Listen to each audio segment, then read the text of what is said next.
त्यांची जरी साठी झाली असती तरी तुमची बुद्धी मात्र आता नाटे झालेली आहे। अहो त्यांचं राजकारण किती, तुमचं वय काय, तुम्ही बोलताय का त्यांना? लक्ष्मणराव हाके साहेब, तुम्हाला माझं सांगणं आहे, तुम्ही जे बार बार जे दादावर जे वक्तव्य करतात, बेताल वक्तव्य करायला लागलात, तुमच्या जे पोटामध्ये जर पोटसू उठलंय दादाबद्दल, जरा थांबवा। तुम्हाला माझं एकच सांगणं आहे, बीड जिल्ह्यामध्ये प्रकाश दादाने धनगर समाजाला, ओबीसी समाजाला काय काय न्याय दिलाय, तुम्हाला नावं घेऊन तुम्हाला मी सांगू इच्छितो आणि सांगतो मी तुम्हाला।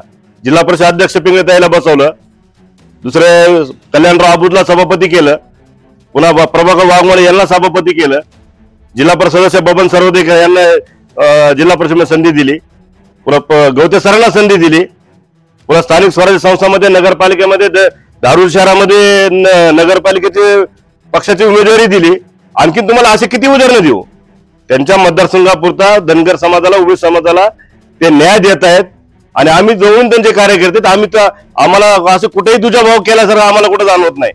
तुम्ही विनाकारण बेताल वक्तव्य करून विनाकारण स्वतःची प्रसिद्धी मिळवून घेऊ नका आणि दादाबद्दल विनाकारण असं वक्तव्य असं करून साठी बुद्धी नाद हे सुद्धा तुम्ही वक्तव्य केले। त्यांची जरी साठी झाली असती तरी तुमची बुद्धी मात्र आता नाटे झालेली आहे, हे मी तुम्हाला स्पष्टपणे सांगतो। बेताल वक्तव्य कराल तर तुम्हाला धनगर समाज, ओबीसी समाज तुम्हाला महाराष्ट्रामध्ये फिरू देणार नाही। जरा बंद करा थोडं, जरा दादाबद्दल बोलणं। आता तुम्ही तर काही बोलायला, तुम्ही जास्त प्रसिद्धी मिळाली तुम्हाला तर दादाबद्दल कुठं बुद्धी भ्रष्ट झाली, कुठं काय झाली? अहो त्यांचं राजकारण किती, तुमचं वय काय, तुम्ही बोलताय का त्यांना? हे तुम्हाला शोभलं पाहिजे। तुमचं जेवढं वय आहे तेवढं त्यांचं राजकारण आहे। काय इशारा असेल? नाही, आमचा त्याला एकच इशारा आहे की तुम्ही पश्चिम महाराष्ट्रात राजकारण करा, बीड जिल्ह्यामध्ये मराठवाड्यामध्ये करू नका आणि कोणाची ते काहीतरी सुपारी घेऊन बोलू नका।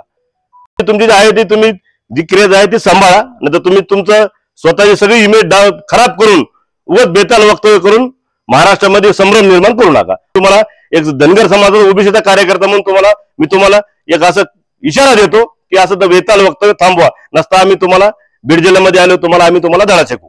नाही, माफी तर तुम्ही तुमच्या स्वतःच्या मनानेच माफी मागा।